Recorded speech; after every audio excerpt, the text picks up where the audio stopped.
Hey, hey. Good evening, everyone. So,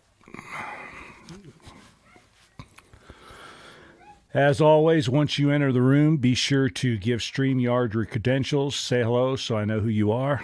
We'll give the room a few minutes to populate, then we'll get rolling. I did check. It looks like the Facebook group's up to date. It looks like the forum's up to date. Didn't see anybody trying to enter either group. Hey, Jeff, how you doing, buddy? Looks like Renfro Valley was fun. So I think we're all caught up to date here. Hey, Brian.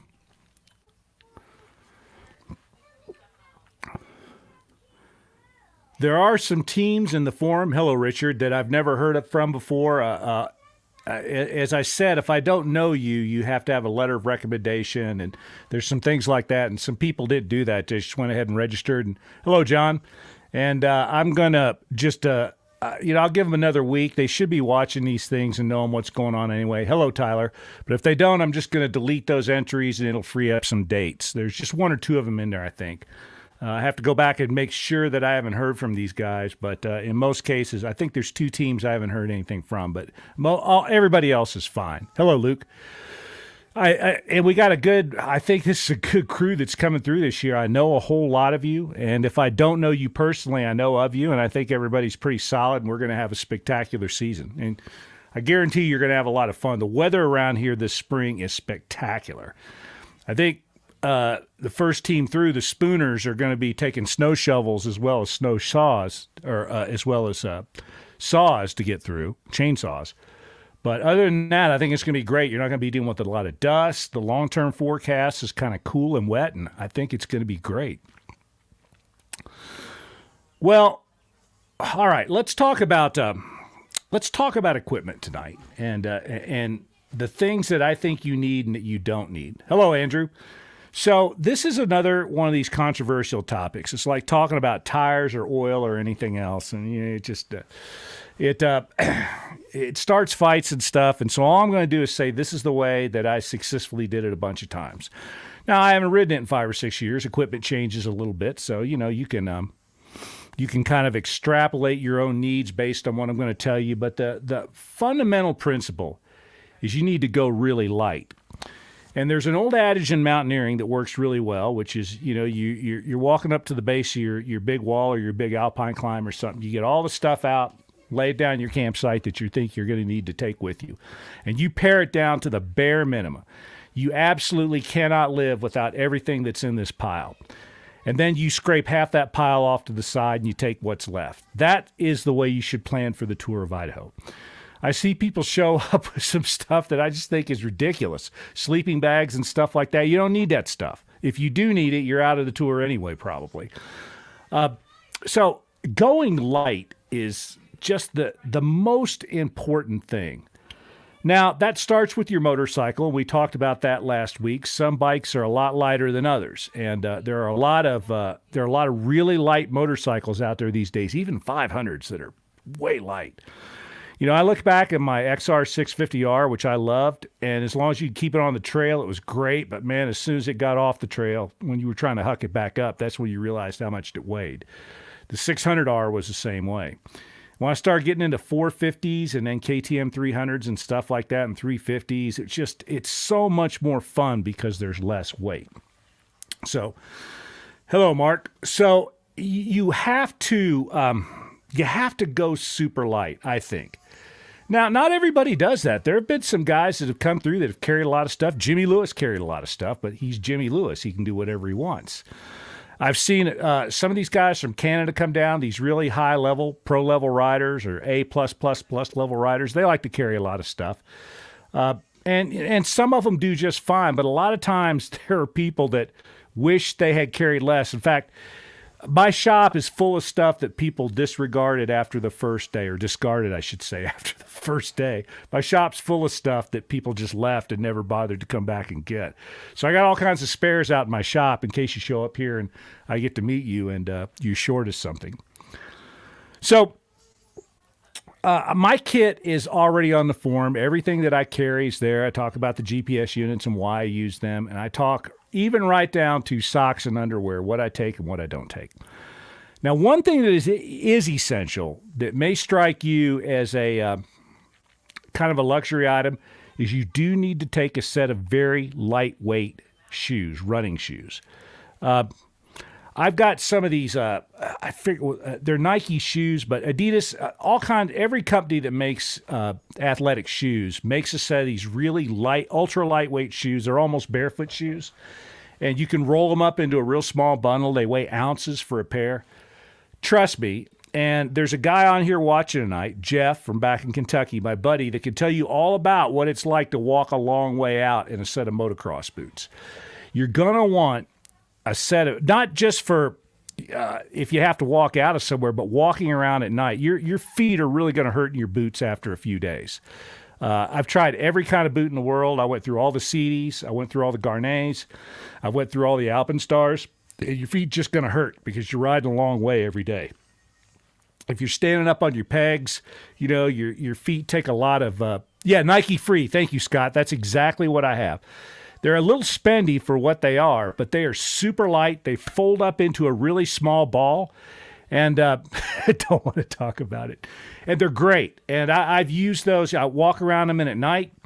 When my feet hurt, I'll take them off and ride in them for a while when my feet hurt. I've ridden in those things a lot. You just got to be a little bit careful about what you're doing. But on transfer sections and stuff, that can be just fine. If you get up in the morning, you got a log transfer section somewhere, throw your boots over your rack or something and ride in those for a while and just let your feet relax. But your feet are going to hurt in the tour.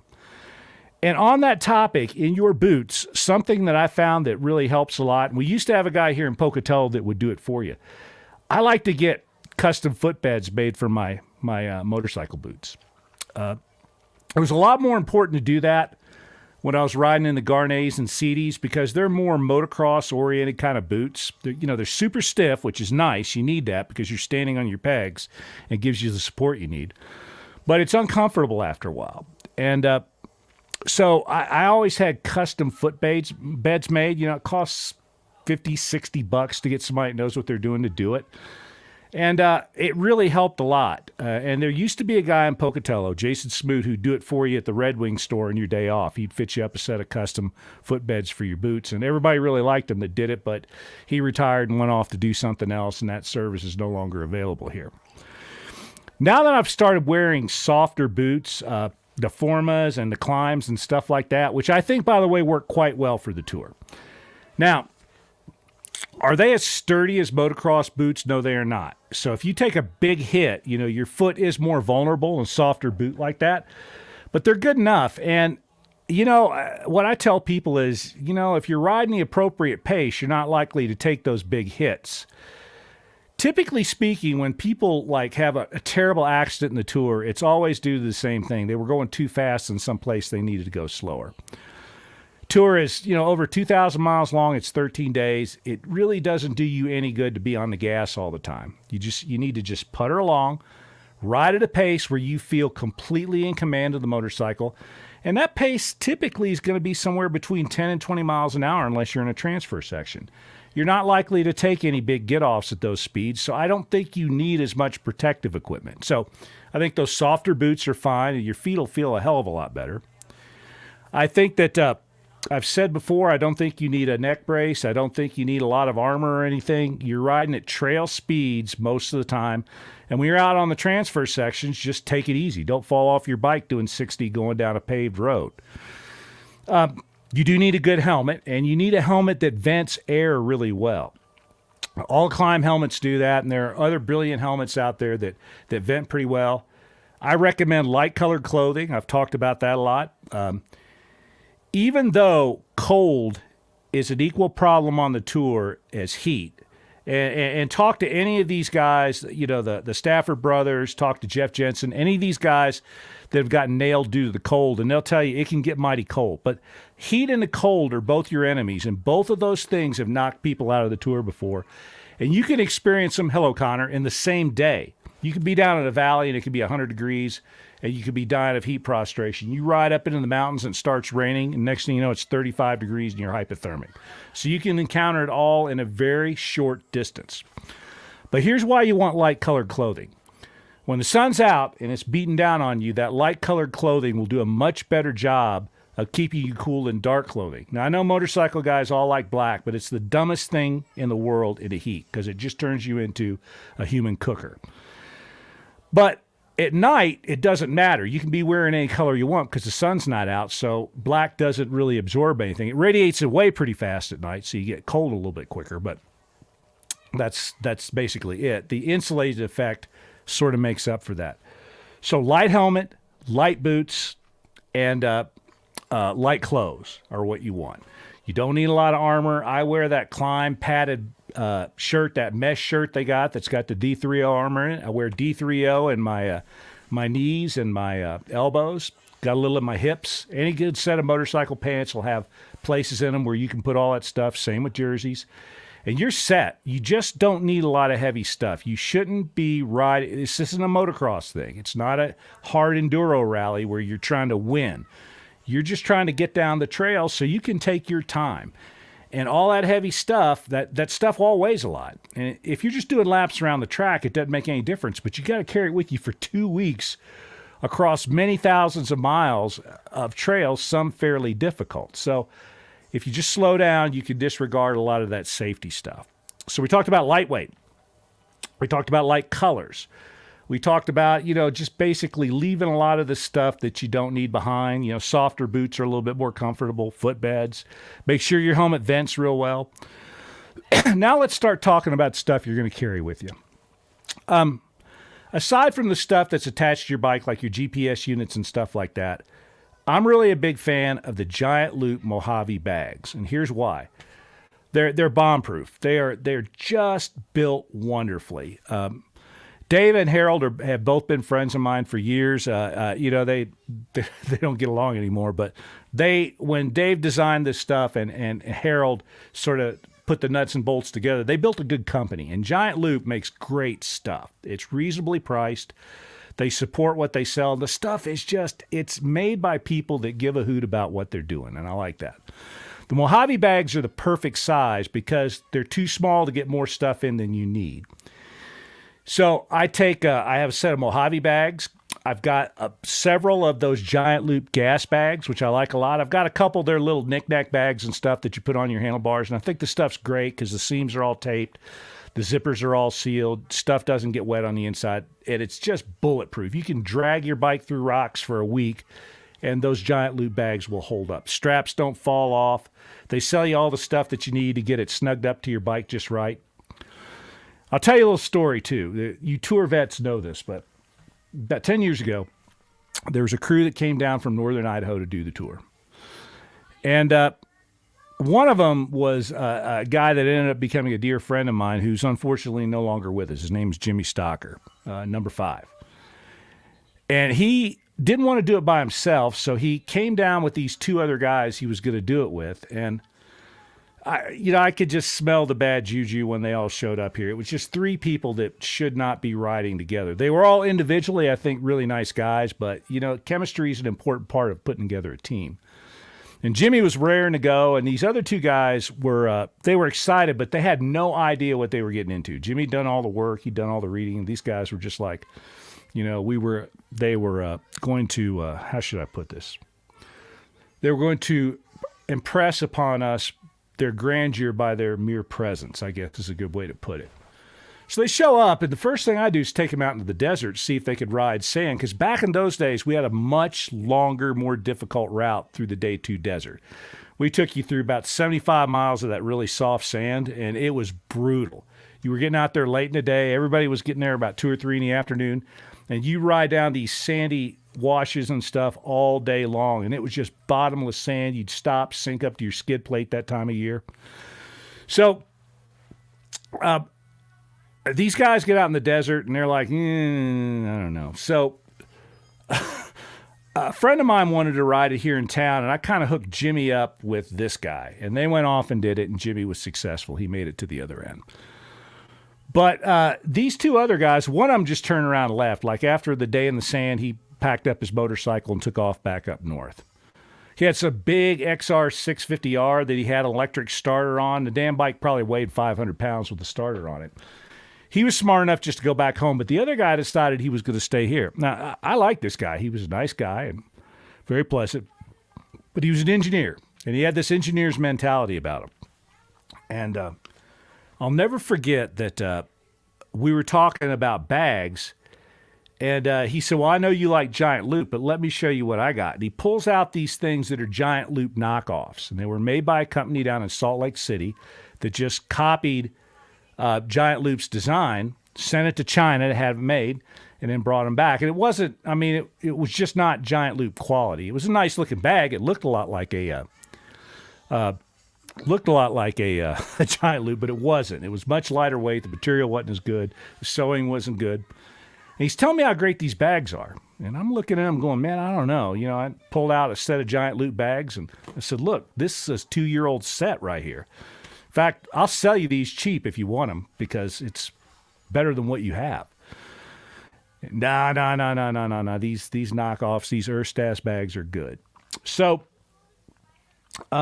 there wasn't going to be any talking him out of it. In fact, he started arguing with me about economics. I'm doing the American economy a bigger favor by buying these Chinese bags because that gives me leftover income that I can spend along the way. All right, you knock yourself out. So he goes out, starts day one, and rides up, and he ends up at my house. And this is when day one was a lot shorter than it is now. And he got there really late. Got there about 9 o'clock at night. I'm trying to figure out what could possibly have taken this guy this long. Because that was back when we tried to make day one just a warm-up day. And you should easily be able to do it in 8 hours. And he'd started super early in the morning. So he gets here, and I walk out to greet him. And these bags are shredded. They got duct tape all over them. And he'd taken a couple of big falls going up and over Oxford Peak on some of that bumpy quad trail.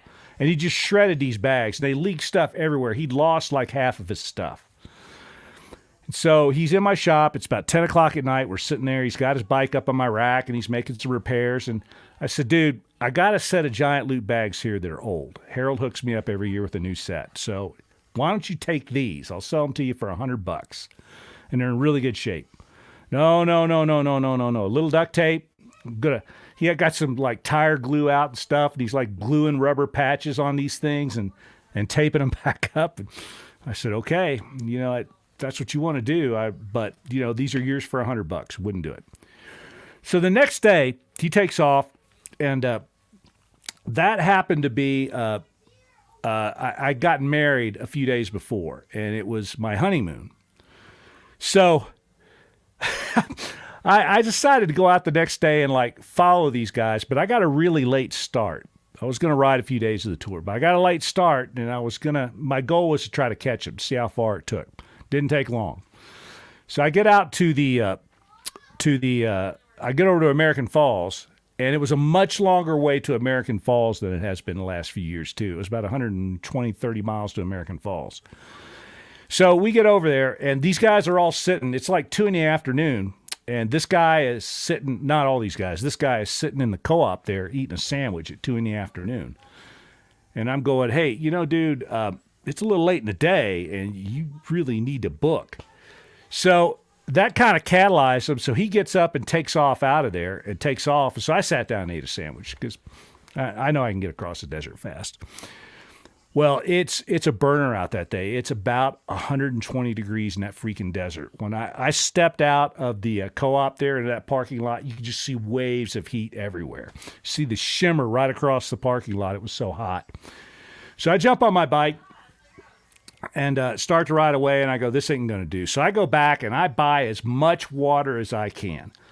I get all these cold things of water. I think I even got a 6-pack and like stuck the pack over my handlebars or something. But I had as much water as I could carry. And I get out there and I start riding that sand. And I ride that sand all the time. That is my specialty. I know how to ride that stuff at the day and the night. 10 miles an hour, 100 miles an hour. I can ride sand. That's my one gift in riding motorcycles. And I get out there and it's freaking brutal. The sand is just bottomless. You've got to keep your speed up to float on top of it. And there's a bunch of bumps and stuff out there. There's rocks. There's basalt everywhere.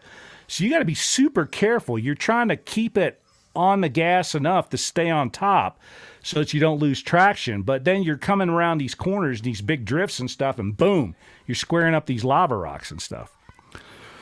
So I get about a third of the way through the desert, and I've drank almost all the water I've bought. It's every time I get off to open and close one of those gates, I take my helmet off, and it feels like you're in an oven, literally.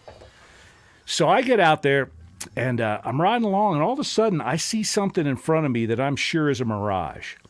It's a gigantic bottle of water sticking up out of the sand, like a liter-sized bottle of water. And it looks like it's even cold. And I get off, and I go pick it up out of the sand, and sure enough, it is a liter-sized bottle of water that is cold. And I kill it. Jump back on the bike, ride a little farther, and to make a long story short, I kept finding these bottles of water all along the way. I get to this fetid water tank that the cattle are drinking out of, and I jumped in it to cool myself down. That's how hot it was. I stank. I reeked for days after that. But that's how hot it was out there.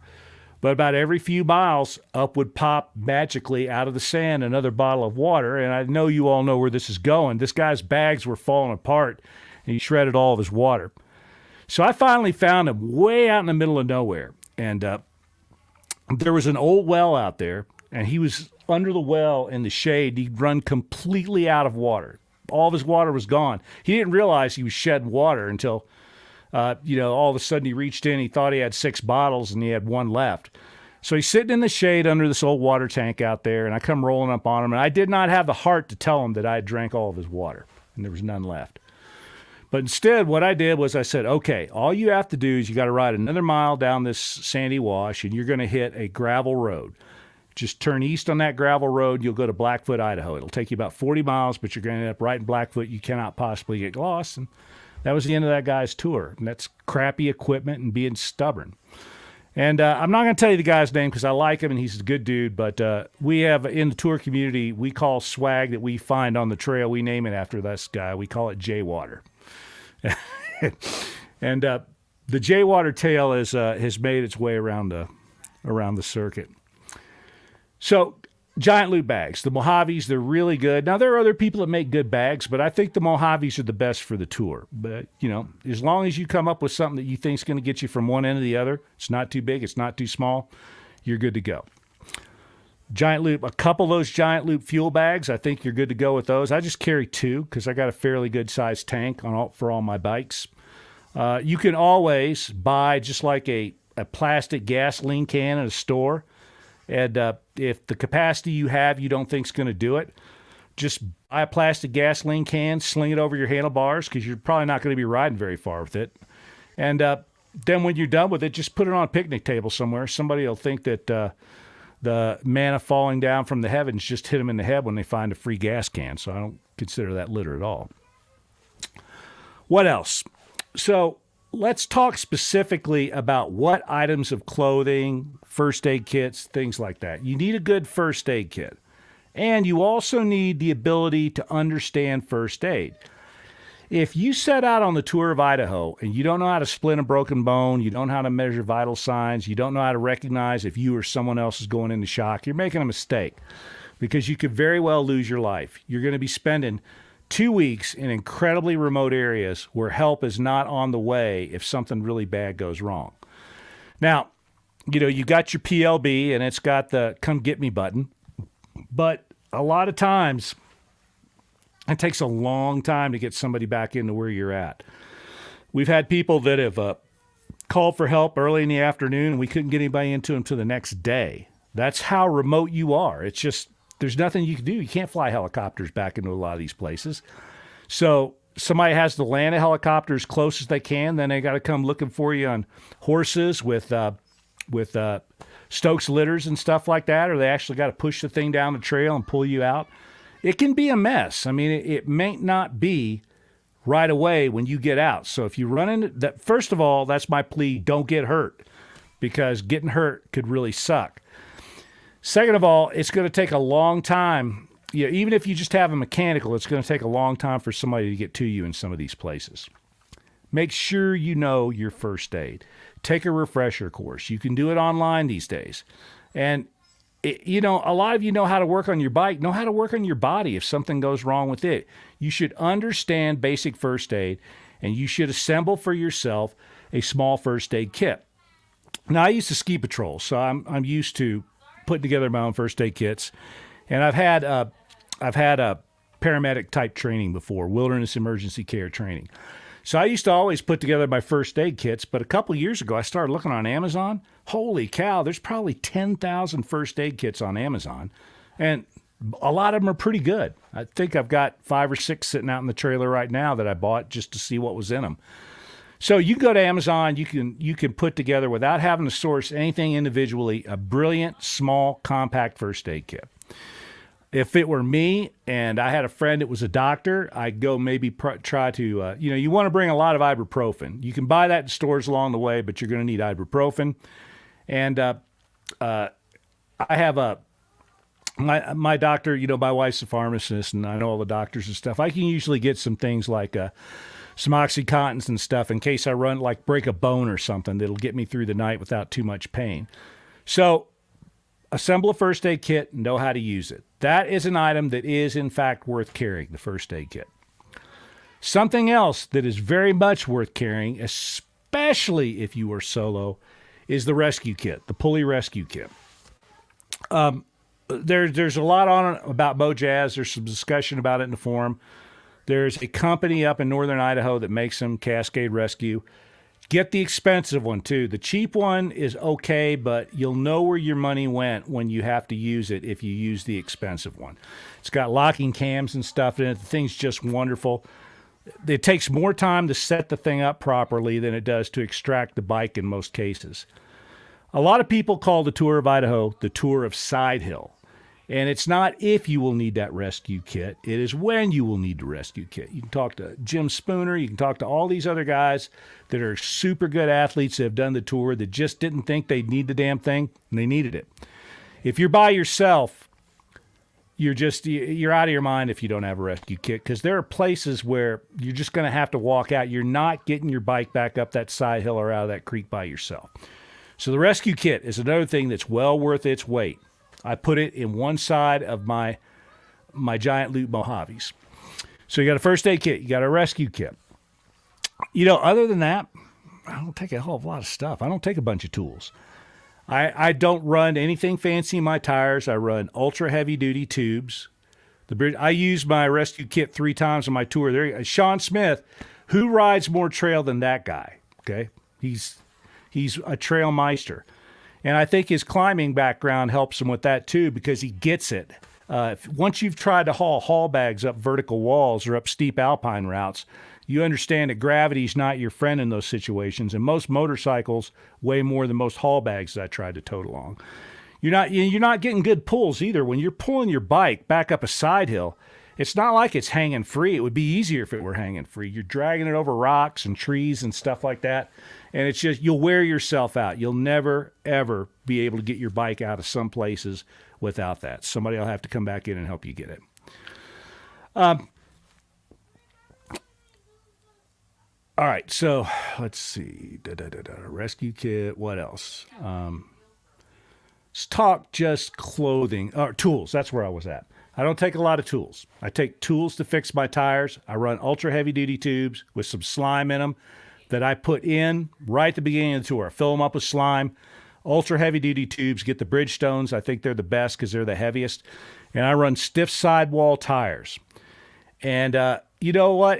I can run my tires just like these guys that are running all these fancy systems and stuff where they say you can run them at like an equivalent pressure of 5 PSI. I can do that with my stiff sidewall desert racing tires and ultra heavy duty tubes. I run my tire pressures at like 9 in the rear and maybe 11 or 12 in the front the whole tour. And I just take it easy on transfer sections so I'm not tearing stuff up. So all I take are patch kits, and I take one spare tube. I take a 21, ultra heavy duty 21, because that'll fit in either tire in case I can't patch it. I've never used my spare tube because I've never had a flat on the tour. I take it nice and easy.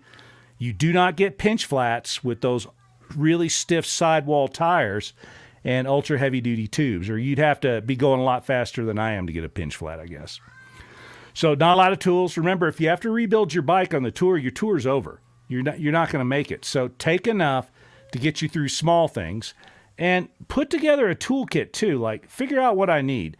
Do I really need a complete socket set? No, I don't, because half those sockets don't fit anything on the bike. Pare it down. Make your own bag to put it in. Giant Loop makes these really good small bags that you can put stuff like that in and sort them out.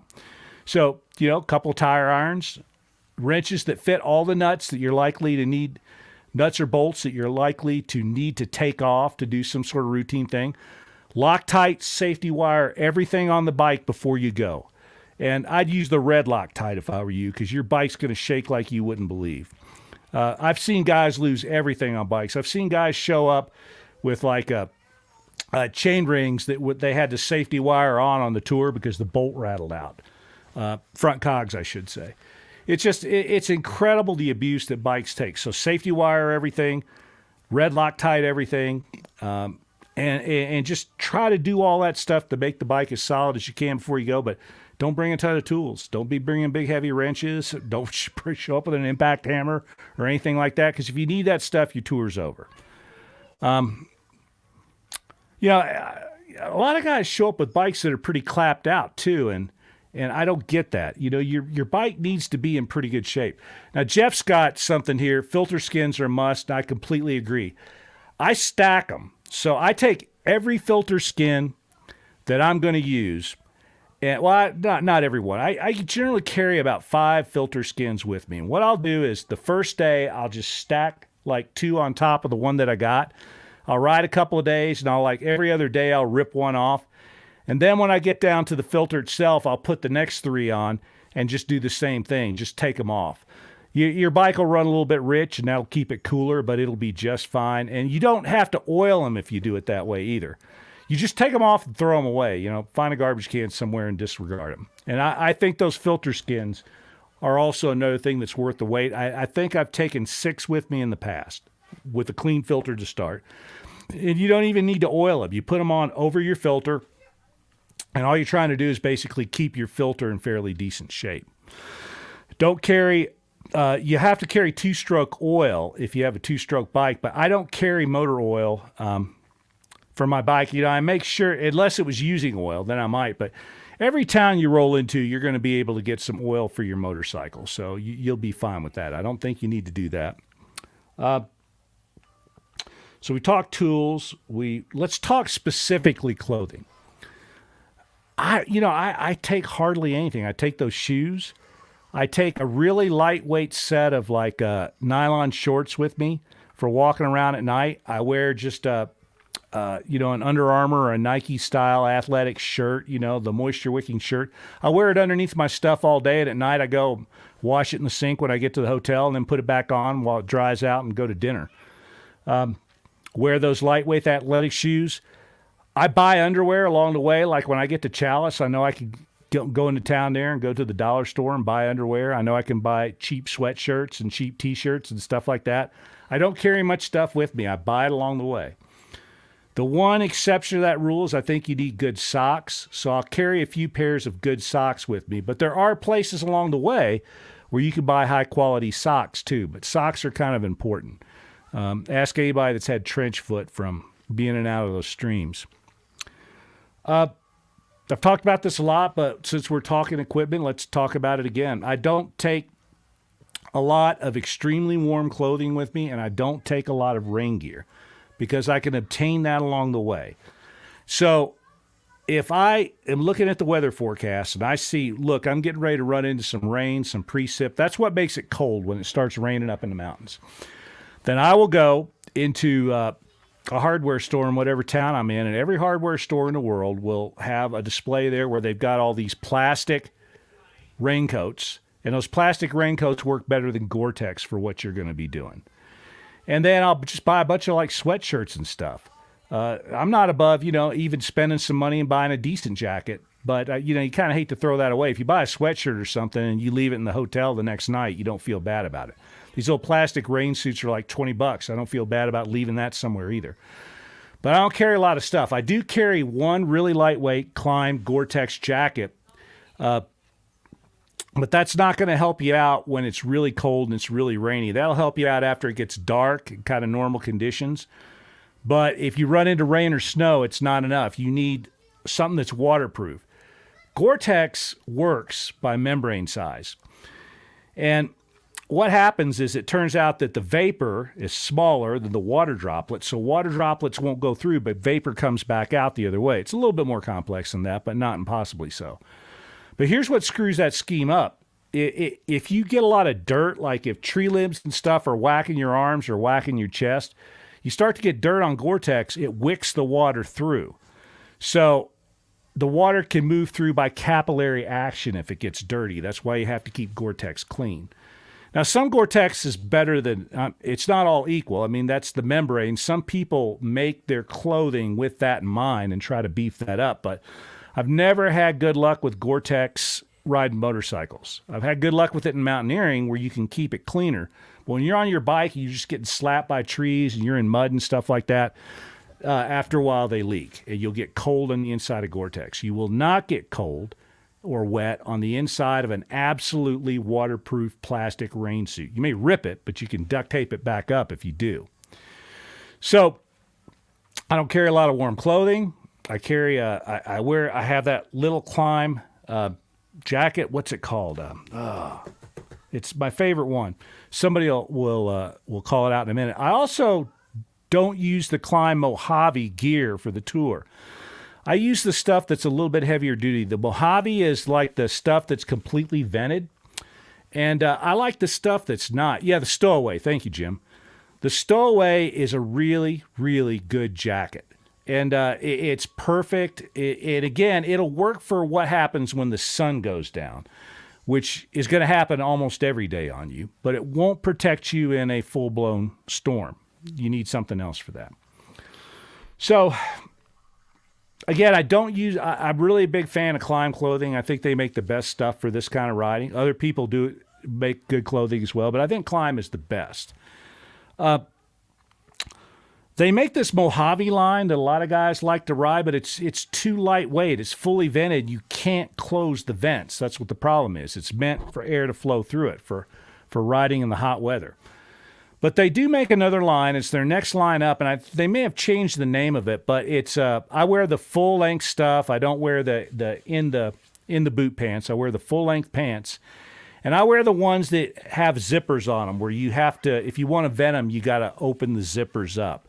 And I think that's a much better play for the tour because you get about 95% of the car. Thank you. You get about 95% of the ventilation with the Dakar that you get with the Mojave, but you get 120% of the warmth when it starts to cool down at night. If you're out there in those Mojaves, once it starts to cool down, it's like air conditioning blasting your legs all night long. You don't want that.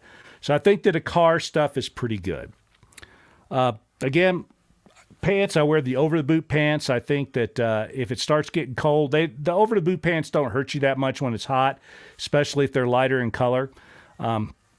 They will, but at night, when it starts to cool down, you'll like the over-the-boot pant. It also helps keep water out of your boots a little bit. And the other thing it does is, I don't know how many of you have had this happen, but you're out riding some sketchy stuff, and all of a sudden you go to dab your boot, and like one of the, depending on which boot you have, every once in a while the buckle kind of comes around the inside of your leg. You'll go to dab your foot, and that buckle or the hinge will hang up on the peg, and off you go. If you wear over the boot pants, that doesn't happen anymore. And it keeps water out too in frequent stream crossings. It can't come up over the cuff of your boot and get down in there. Somebody asked a while ago about drying your boots at night. The best, you have to just take everything out and just open them up. There's not boot dryers in most of these places, but the best way to keep your boots dry is just don't get them wet. Try to do as much as you can to not get your boots wet. I have even occasionally, like if it was a big stream crossing that I knew I was going to have to push across, which by the way, I predict you will have to do this year, I've taken my boots off and just barefooted it across or pulled out my sneakers and gone across in my sneakers before. Just try to keep your feet dry if you can. And the over-the-boot pants really help that. You can walk across a stream in a lot of these boots if you have over-the-boot pants because the boots themselves are fairly waterproof. It's when the water comes over the top and gets in. Stuff newspaper if available. That's a really good idea. Stuff a motel towel in it. There's all kinds of things that you can do. Keep your boots dry. There you go. So I don't, food and stuff like that. I carry a lot of water. I like to take I use that Climb vest, Arsenal vest, and I wear a backpack over the top of it. The Climb, that really lightweight backpack they have, fits really nicely over top of that Arsenal vest. And I get it all light colors. I get it in the lightest color I can find, and Climb has some good light colors this past few years. But I carry a lot of water. So every time I stop someplace, I walk into a convenience store or gas station, I buy bottled water, and I stuff it in every pocket that I have. I stuff it in every niche on my bike. The car pants have big pockets in them, and you could stuff them in there. You could stuff them in your vest. And but I don't carry a ton of food. I carry just energy bars, things like that, some pemmican, some nuts, beef jerky, things like that. That'll all work for you. You're going to get thirsty a lot more than you're going to get hungry, and you got a motor, right? You can always get somewhere before you're going to starve to death, but before you get really thirsty, that may be a little bit harder. People ask all the time about food and stuff. Calories are calories of the Tour of Idaho. It doesn't matter where they're coming from. You're going to be in such caloric debt after the first couple days. It doesn't matter whether you're eating a ribeye or a Hershey bar. Calories are calories. You're going to want as many carbs as you can. It's probably better to get your calories in that form because it's a little easier to digest. But I've been doing a ketogenic diet for 2 years, and I tell you what, I don't feel bad riding my bicycle at all. But that's something you'd have to really think about a lot before you decided you wanted to do it. But you can go into a gas station, just eat. Just make sure you eat as much as you can when you can. At night, try to resist the urge. I talk to a lot of these guys, and they're in for the night, and they send me text messages and stuff, and they're saying, "Yeah, we made it today. This was great." And I go, "What are you doing?" "We're sitting here in a bar drinking beers." I wouldn't do that if I were you. I'd go home. I'd eat the most reasonable meal I could eat at night and first thing in the morning, and then go to sleep. You'll probably, amazingly, need to take something to help you get to sleep. I take a lot of Benadryl with me everywhere. It helps with allergies. And as strange as it may sound, you're going to be dead tired. You will be absolutely blown out to the point where you don't think you can walk from your motorcycle to the motel room door, and you won't be able to fall asleep. Your mind will just be buzzing about everything that happened all day long. And I sometimes I get in at 9 o'clock at night and I can't go to sleep till 2 in the morning, and I'm trying to get up at 5 or 6 the next morning every day, and it makes it a little bit hard. So take some Benadryl or something like that to knock yourself out. And you will need to invest in ibuprofen stock for the tour. So you're going to go through a lot of that. What else? Buy underwear, buy T-shirts, do stuff like that. Just keep as much stuff off of your bike as you can. I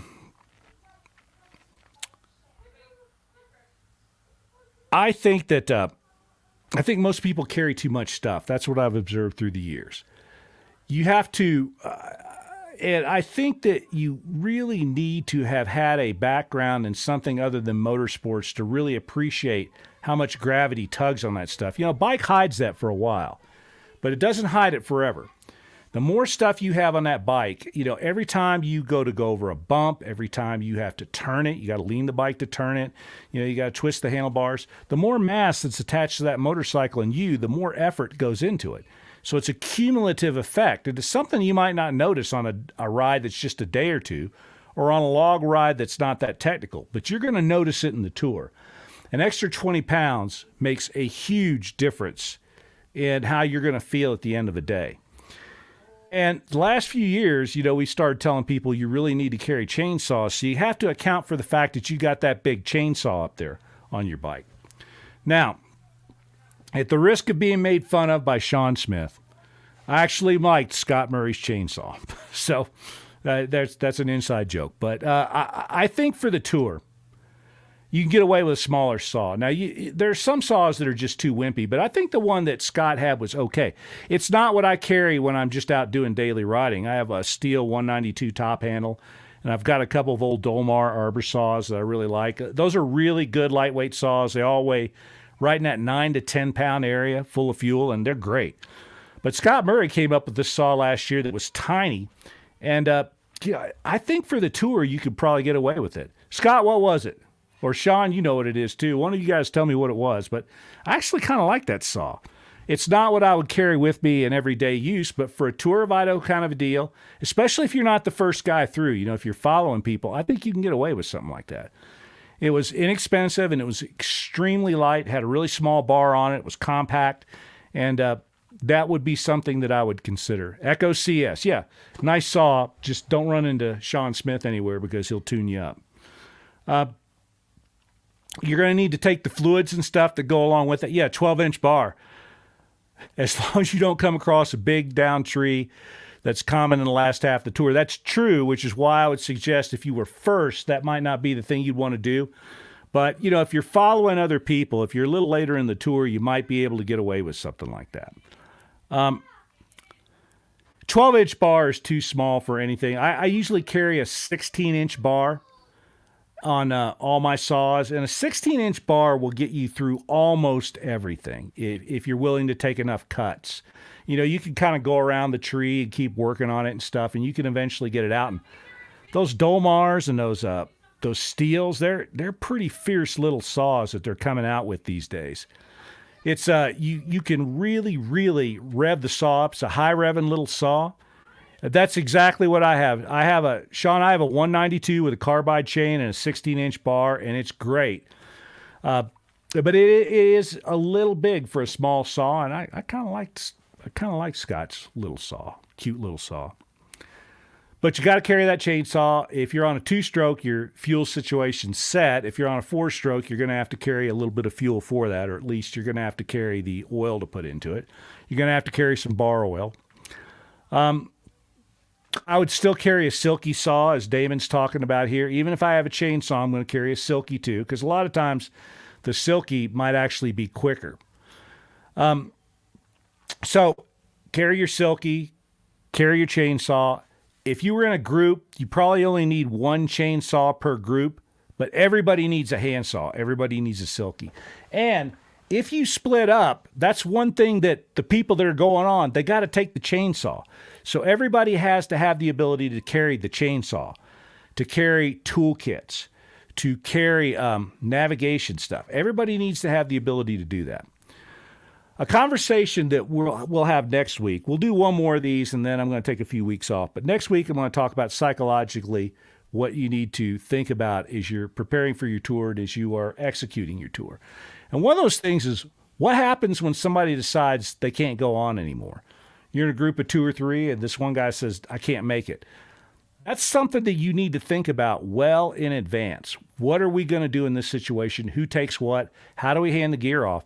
And you'd be amazed at how difficult it is in stressful moments like that to think with a clear head. You have to sit down in situations like that, clear your mind, take some water, eat a little bit of food, and think through it. So that'll be something we'll talk about next week. Energy Conservation says a chainsaw is always better than using a silky. Chainsaw gives you a chance for a break while you cut.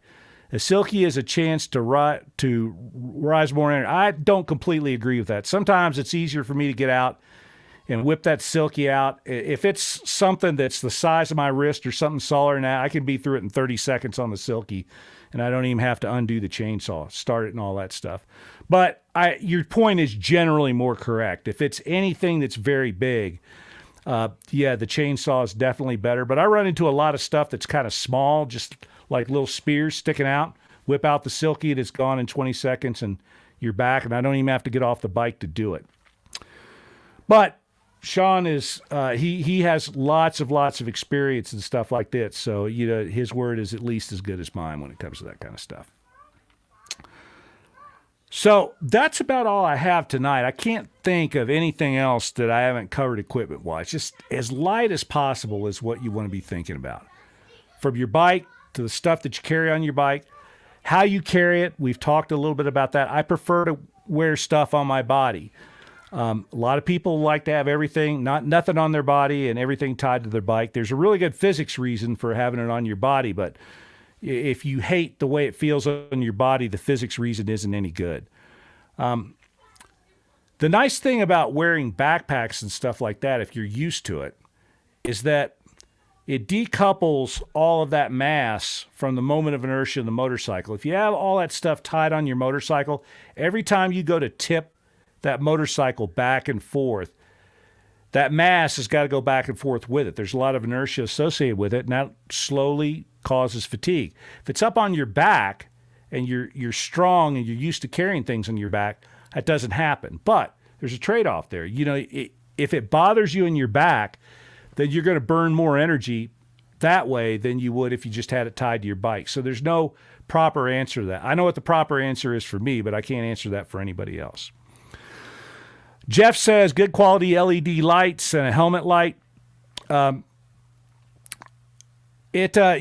agree with that. LED lights are the only way to go. You can buy them these days, and you can mount them on your handlebars. You can take your... The reason I hate removing my headlight mask is then the bike doesn't look even remotely street legal, and that might get you in trouble in some places. I kind of like keeping the headlight mask on, but the only good way to carry your chainsaws up on the bars, you're going to have to take the damn thing off. I've tried every way in the world to build a mount that takes care of that, and it doesn't work. You're just going to have to buy one of these commercially available mounts. There's 5 or 6 companies that make them. They're all pretty good. They all fit these small arbor saws, and then just get yourself a strip of LED lights, put them on. I really like helmet lights too, LED helmet lights.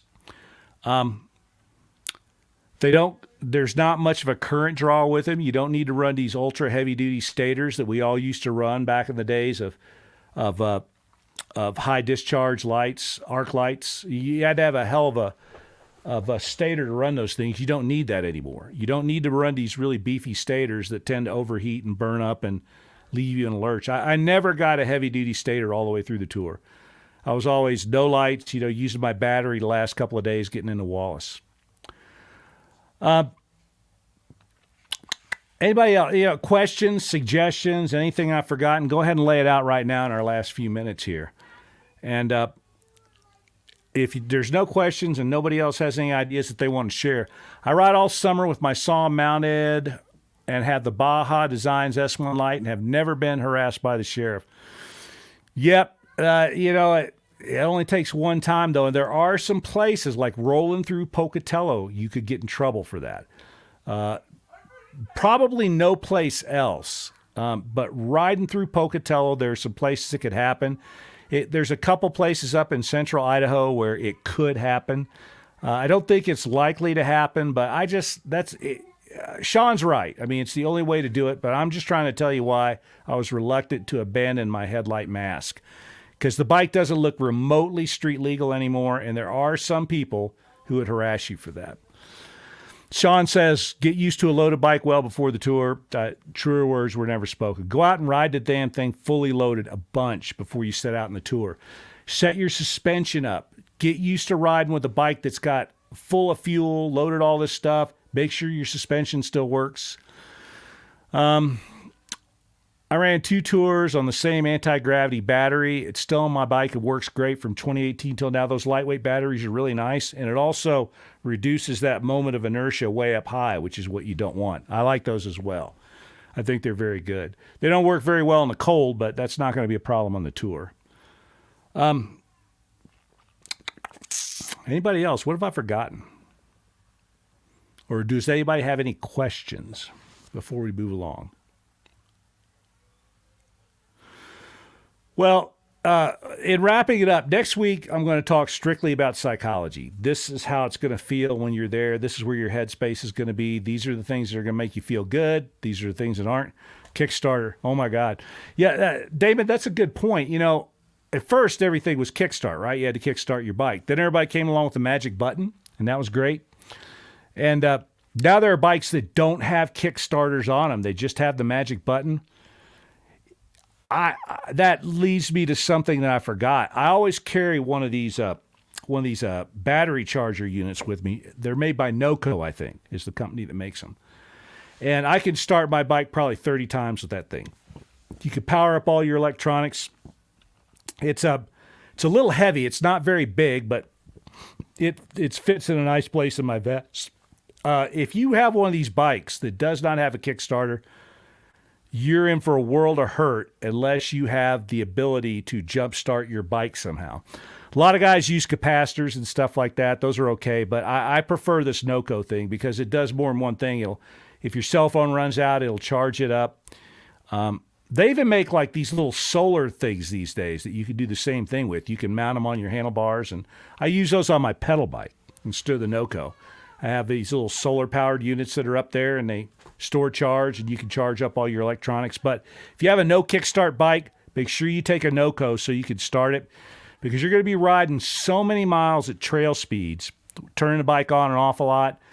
You know, it'll overheat. You turn it off for a few minutes. After a while, you will run those batteries down because you're not running the stator at a high enough rate to charge the battery. We've had a lot of guys that have gotten in trouble because they ran their battery down. They couldn't get the bike to start because they didn't have a Kickstarter. But will it power your heated grips? There's always a joker out there, always somebody. Preview on psychology.